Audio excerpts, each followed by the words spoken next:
I'm Robert F. Kennedy Jr., and I'm running as an independent candidate for President of the United States. I grew up in an America that seemed to have achieved its promise as an exemplary nation.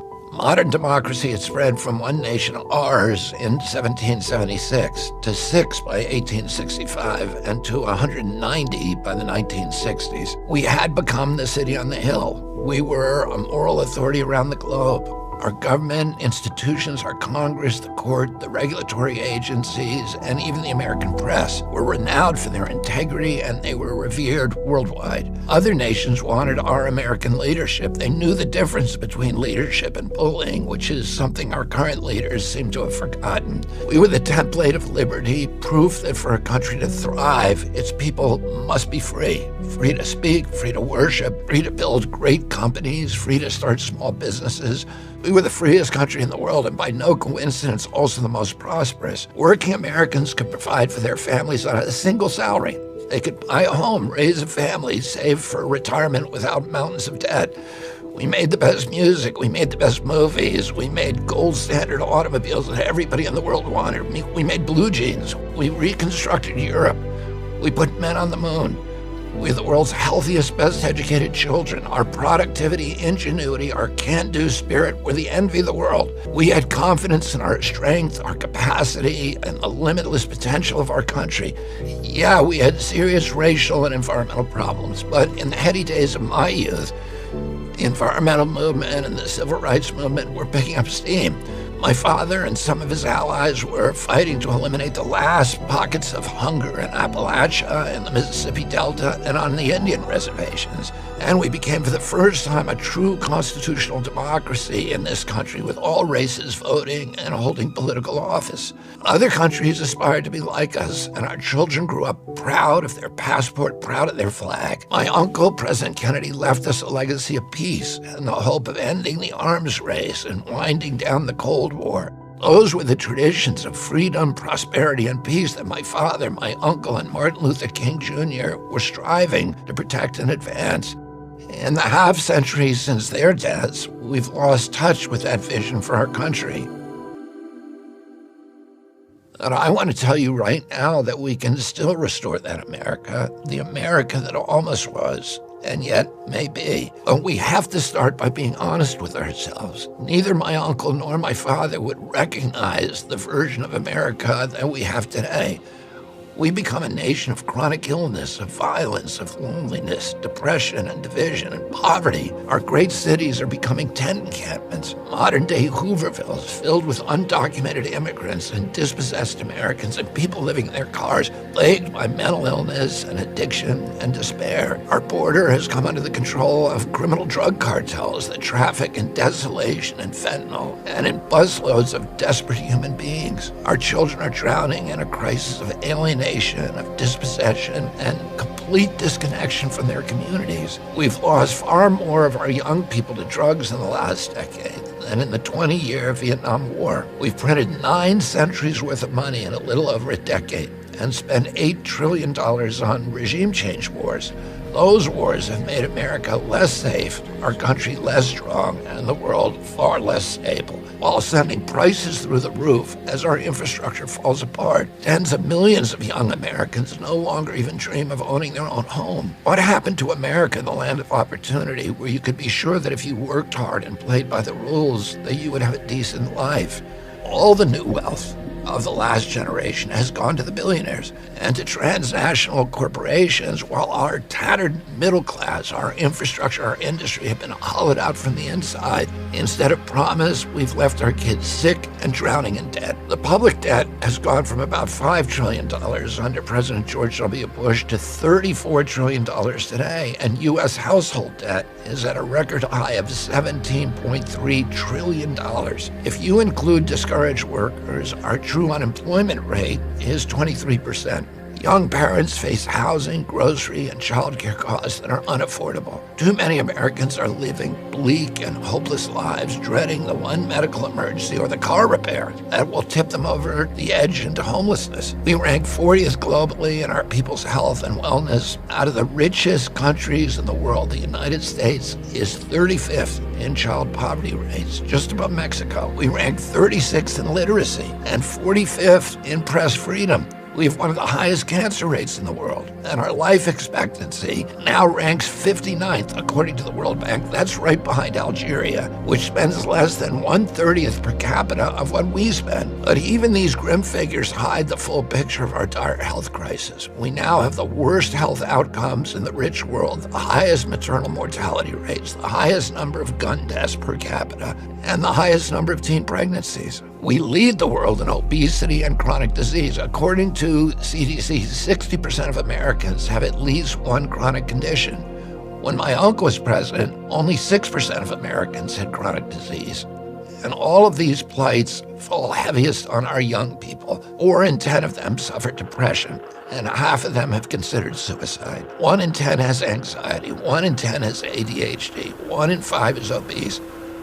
It's time for us to say enough is enough. We were once a free and thriving nation, the healthiest and strongest in the world.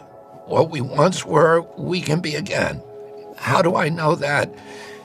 It's because everywhere I go in this country, I see a profound determination among Americans to heal.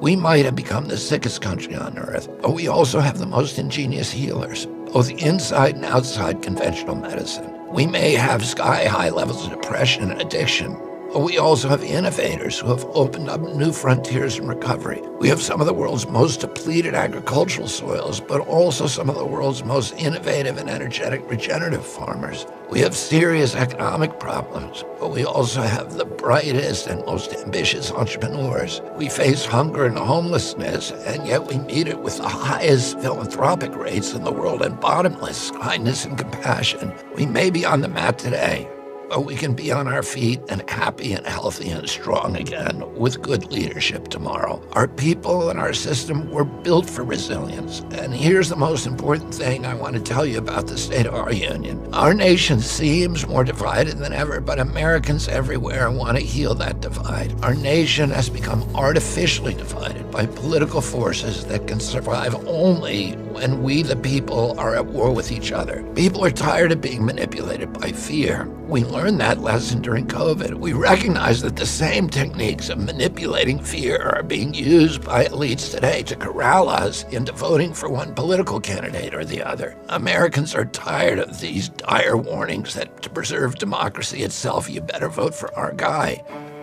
I can tell you that in every state of this union, people are rejecting fear-mongering. 80% of Americans say they don't want to be forced to choose in this election between the lesser of two evils. They're tired of voting against something or someone. I see it in the crowds of mixed Republicans and Democrats and independents who attend my rallies, that a growing number of Americans are rejecting divisiveness. They're ready to unite, to rebuild this country, and to fulfill the promise of the America of my youth. They're ready to vote for something and for someone they like, for someone who represents hope and healing, or someone with an inspiring vision for America's future, for a future that they can believe in. So that's the State of the Union that I want to bring you today. It's a nation that hungers to heal. It's a nation ready to face reality, to rebuild, to end the forever foreign wars, to clean out the corrupt Washington establishment, and to turn again toward peace, freedom, good health, and prosperity. When we unite in that vision, we're going to be unstoppable. Thank you, and God bless you. Today, I want to talk about the biggest myth of the national obesity epidemic. The biggest myth is that if you're obese or overweight, it's your fault. Today, 3/4 of American adults are obese or overweight, including 40% of American teenagers. Back when I was growing up, childhood obesity was almost unheard of. But you don't need statistics to know that something has changed. Look at the photographs of beaches or state fairs from the 1950s. Something has changed, and it isn't human nature. We haven't suddenly become lazy or gluttonous. What has changed is our food system, our diets, and the hormone-disrupting chemicals in our food, in our water, and our soil. We are being mass poisoned. Today, they tell you that you have obesity, like it was some kind of contagious disease. They treat it as if your body malfunctioned, and they give you a shot to control it.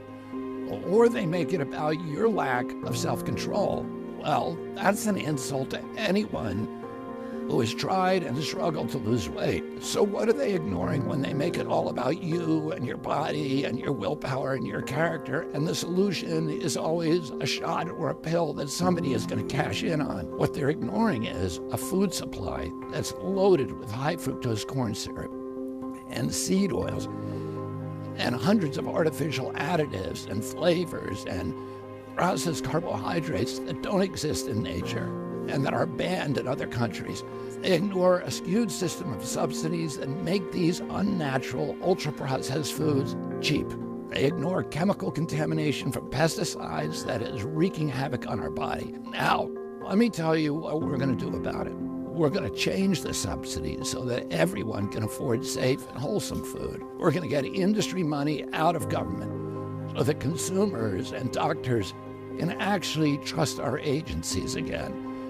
We're going to make school lunches nutritious again. We're going to ban harmful chemicals from the food supply. We're not going to force or coerce or shame anyone. We're going to lower the costs and lower the barriers and get rid of the perverse incentives and clean out the chemicals so that the American people won't be swimming upstream anymore through a soup of toxic substances just to be healthy. This is what most Americans innocently put into their bodies these days, and most alarmingly, into the bodies of their children. And it's no coincidence that Americans die earlier than Canadians or Germans or Italians or Japanese or Koreans or Australians or most any other comparable country.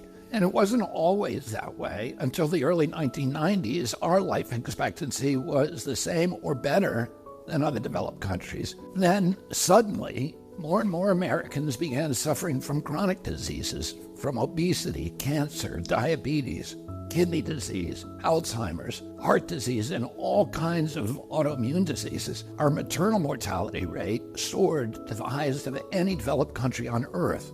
Same with infant mortality. Like the frog in the slowly boiling water, we didn't really notice as we got sicker and sicker. We've grown now to accept chronic disease conditions as normal. But now, in 2024, we're finally waking up to this cataclysm, and we're asking ourselves, how in the world did this happen? Well, a big part of it is our diet. Restaurants that serve contaminated food are fined or shut down. But when it's the government that approves the poisons in our food, a few people get very, very rich, and the toxins end up in every supermarket aisle. Let me show you what I mean.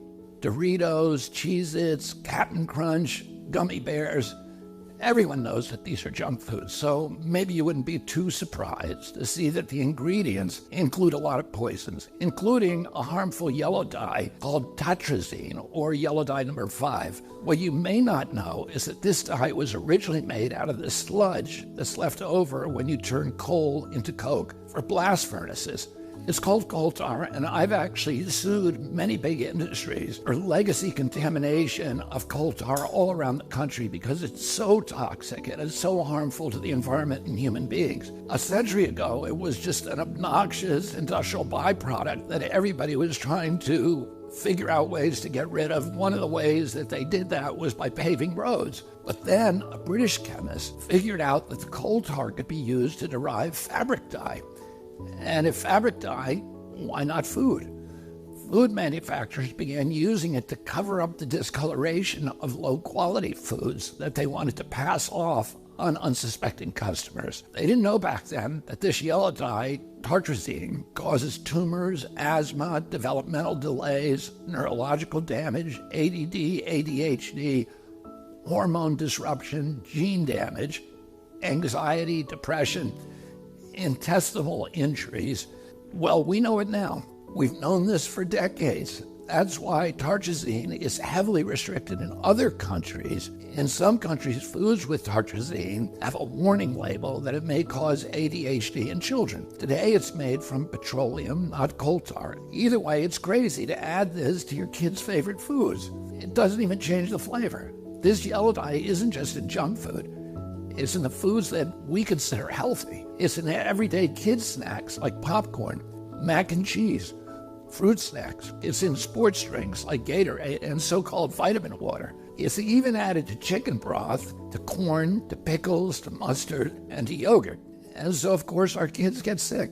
And we lovingly feed them chewable vitamins which have, surprise, tartrazine. And so the cycle continues until the coughs and asthma kick in, at which point you go to pick up some cough syrup. And yeah, you guessed it, tartrazine. I've been picking on tartrazine today, but that's just one of at least 100 chemical poisons that our health agencies allow into our children's food. I can make a video just like this to talk about Red 40, BHA, BHD, potassium bromate, chemical after chemical, and on and on and on. If just one of them can cause all of these problems, imagine what they're doing in combination. That has never been studied. If we took all of these chemicals out, our nation would get healthier immediately. We'd have fewer sick days. We'd have better focus. We'd have less anxiety. Our kids would learn more easily. We'd lose weight.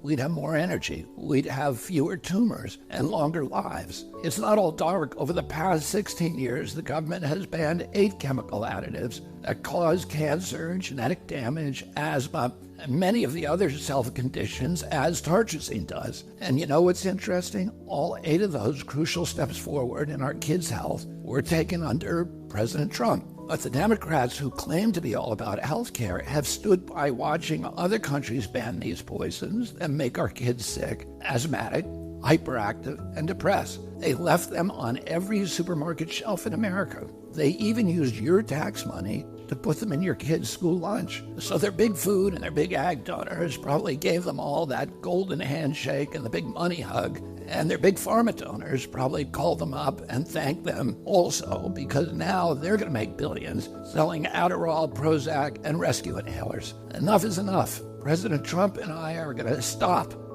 the mass poisoning of American children. Together, we're going to make America healthy again.